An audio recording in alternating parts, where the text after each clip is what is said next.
皆さん、こんにちは。なつきです。ご視聴いただきありがとうございます。このチャンネルでは、創価学会員の男性と結婚した私の体験をお話しします。ラジオみたいな感じで気軽に聞いていただけると嬉しいです。今回の動画は、子供の信仰に関してお話しします。一時、宗教2世という言葉が注目を集めましたね。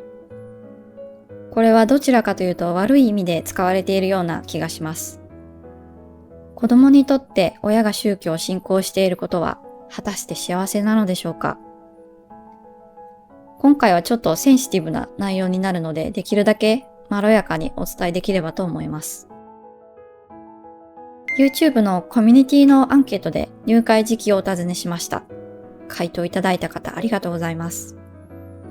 やはり子供の時に入会される方が大半ですね。予想通りでした。自分の意思ではなく、親が勝手に入会させていたということになります。勝手にというと語弊がありますが、そこに子供の意思はなかったということです。親と同じように活動を続けている、または活動していない方がいらっしゃいます。親が活動家であれば、創価の価値観の中で育ってきているため、その価値観を否定することは難しいでしょう。子供は大きくなると、親がどうして活動をしているのかわかるようになる。理解ができるようになると学会活動に励むようになるのか、はたまたおかしいと思って離れるのか、あるいはずっとなんとなく続けているのか、人それぞれストーリーはあるでしょう。親が子供を持って入会させることは良いことなのでしょうか？こちらの動画で子供が入会することについて我が家の体験を話しました。私は子供本人が入会したいならすればいいので、親がするのはおかしいと話したのですが、夫は聞いてくれなかったです。子供は判断できないから、親が代わりに判断するんだと夫は言いました。そのことについて、Google フォームから子供を入会させることについて、あるご意見をいただきました。該当する部分だけ紹介しますね。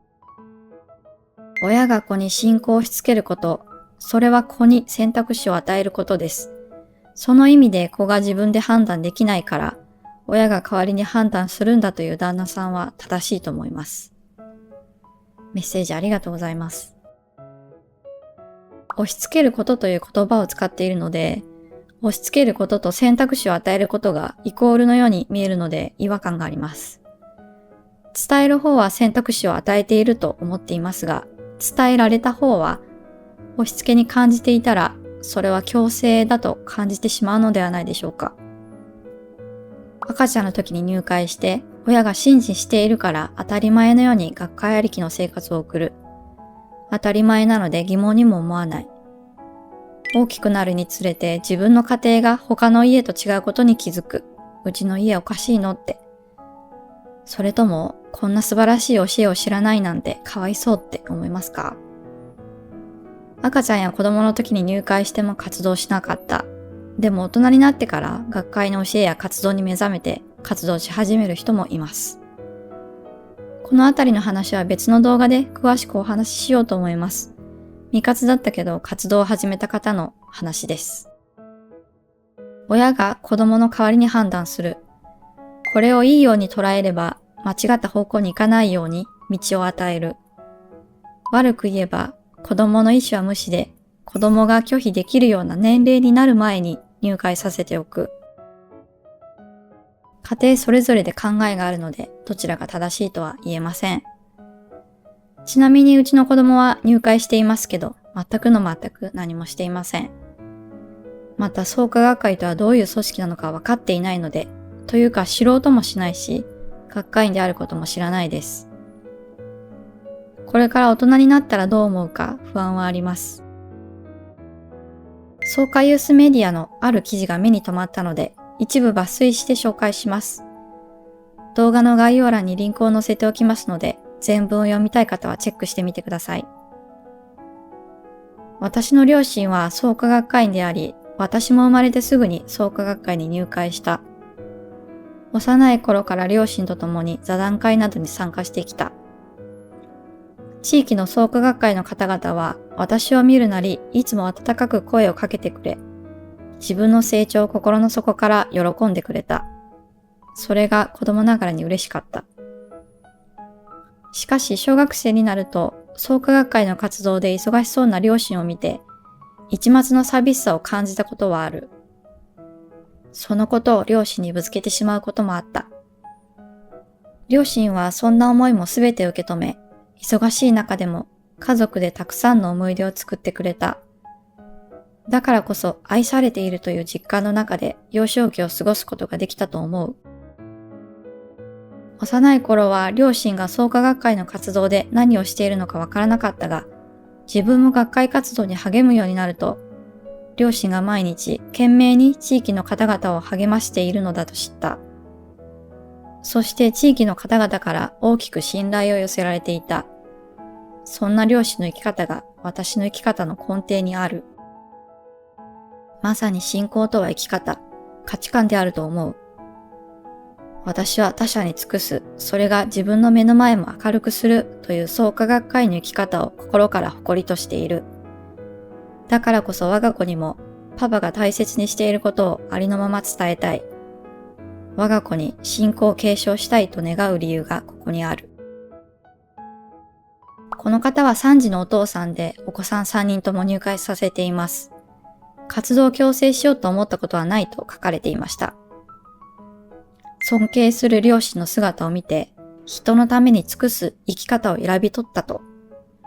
信仰を継承したい、人のために尽くす生き方を選び取ったと言い切ってしまう感覚が私にはわかりません。信仰を継承したいって私にはかなり強い言葉に聞こえます。伝統芸能みたいな。親の影響は大きいけれど、最終的には別の道を選ぶこともありますよね。子供が自分で考えて選ぶ余地を残すことが親としては大切なのではないかと思います。親の言う通りに子供が動くと逆に私は心配になります。自分で決められない判断できない人になってしまうのではないかと思ってしまいます。信仰することについて考えてみると、信じる気持ちは人それぞれ無理に与えるものではなく自然に生まれるものだと考えます。子供が成長していくとともに親から受け継いだものを自分の意思で続ける、つまり自分で選択したことになります。信じる気持ちは親から与えられたものではなく自分で育てるものになるんです。親の姿をずっと見ていますからね。親と一緒に会合に参加したり、一緒に手を合わせたりすることは家族と過ごせる時間になって、信仰することが家族のつながりを感じて安心感を生む。学会活動をする意味はわからなくても、祈る意味がわからなくても、みんなで手を合わせる雰囲気が心地よいと感じているかもしれません。信心することで安心感を育てている感じでしょうか。成長するにつれて自分は本当に信心したいのかと考えるようになる。迷ったけど続けたいと思えたのは守られたという体験や功徳を得られたという体験によって信仰心が強まり、自分の中で確かなものになっていく。言い換えると信心が自分の選択に変わっていきます。もちろんいろんな年代の学会員さんと関わりを持つことによってコミュ力は当然磨かれますし、違う視点が得られるので良い刺激を受けます。子供の頃の体験って大人になっても覚えていますよね。大人がたくさんいる場所にいることって私が子供の頃でもそんなになかったと思います。今の時代そういうつながりは貴重なのではないかとさえ思います。うちの夫が学会活動をし始めたのは確か高校生の頃だと言っていました。いろいろ話は聞いたような気がしますが、覚えていません。今度機会があったら聞いてみようと思います。でも守られているというか、祈っていることで絶対の安心感、心を強く持てたということは何度もあったそうです。周りのみんなが不安がっていても自分は大丈夫だと思えるんだと。学会活動を始めてから変わったと何度も言っていましたね。引用させていただいた記事の中にもありましたが、大きく信頼を寄せられている。私から見ても夫は地域の学会員さんから信頼されている、頼りにされているなと感じています。まとめますと、子供の信仰は最初は親の影響から始まるが、子供の心を育てるきっかけに過ぎない。だから押し付けではなく、子供自身が考えて選ぶ選択肢を与えてあげる。信心することが子供にとって安心感を得られたり、心の支えになることもある。親と子供が違う宗教を信仰することはあるのでしょうか？子供は宗教を選べないのでしょうか？私からすると、信じることを強制させられている感じがどうしてもしてしまうんですよね。信心は子供を守るものではなくて、縛るものではないかと。信じる心は親のものではなく子供自身のものだからです。自分の意思がはっきりしない子供に親のエゴで信心させているように思えました。こちらの動画で少しお話ししました。書籍、宗教2世サバイバルガイドの一節。あなたの人生は教団のものでも親のものでもありません。親としては子供に幸せになってほしいから、幸せになれる選択肢を提示するかのごとく入会するんですかね。果たして幸せになれる選択肢は信心することなのでしょうか。大人になって2世であることに悩む方もいらっしゃいます。親に内緒で退会する人もいます。親が草加であることが足かせになって結婚できない方もいます。親の信仰を子供へ伝承する。親の背中を見て子供が進んで活動するなら問題ありませんが、そうでないなら、子供が自分で選べる自由さを与えてあげるべきだと私は思います。今はネットの情報や SNS の投稿によって他人の意見やあらゆる情報がすぐ見られます。良くも悪くも情報がありすぎる。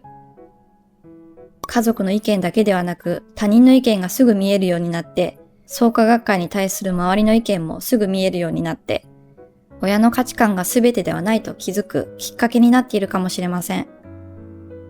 そのせいで情報に振り回されることもあります。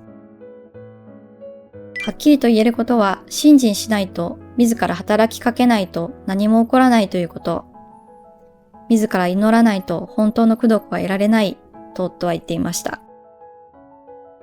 親の信心によって子供は守られているとは思いますが、子供自身が信じないと親が信仰していることは良いことだと、幸せだと感じられない。子供のことを何もかも分かったような気になって、子供に信心する選択肢を与えることは悪いことではないと思い込んでいるかもしれません。ここまでズバズバと物申しておいてなんなんですが、単純な0か100ではないことは分かっています。白か黒ではなくてグラデーションなんですよね。入会イコール信心イコール活動するということではないので、人によって家族によって自由です。決められたものではありません。今回の動画の内容を考えているとき、あることを思い出しました。子供の進路指導について話を聞く機会がこれまで何度かありました。先生が決まっていることは、最終決定は本人に決めさせてください。親ができることは選択肢を与えてあげること、それだけです。決めるのは子供本人です。はい、今回の動画はテーマがちょっとセンシティブかなと思い、マイルドに変換してお話ししました。なのでちょっと抽象的な感じになってしまいましたかね。私が想像で話した部分もあります。ご自身の子供の時の体験をシェアしていただける方は、コメント欄か概要欄にある Google フォームからお送りください。メッセージはいつでも大歓迎です。今回の動画はこれで終わります。高評価やコメント、チャンネル登録をぜひよろしくお願いします。最後までご視聴いただきありがとうございました。20歳でキリスト教徒になった友人がいます。何がどうなって信仰するようになったのかは覚えていませんが、20年以上経った今でも信仰を続けているようです。